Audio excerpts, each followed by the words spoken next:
সরকার আপনারা প্রতিষ্ঠিত করেছেন 2011 সালে। আপনাদের আশীর্বাদ, ভালোবাসা, দোয়ার ভোটে বাংলায় দীর্ঘ 35 বছরের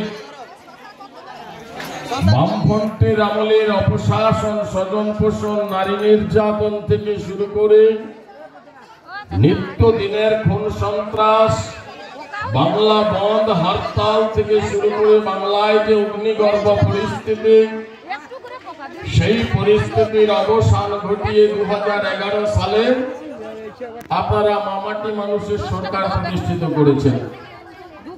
সেখানে একদিকে 10 বছরের কেন্দ্রের সরকার আর অপরদিকে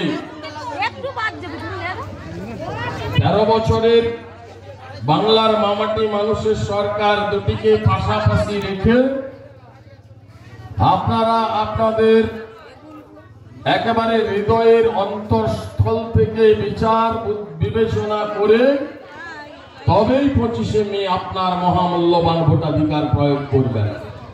আমরা তৃণমূল করি, তৃণমূল কর্মী, নিশ্চিতভাবে আমরা বলবো আমাদের প্রার্থীকে ভোট দিতে।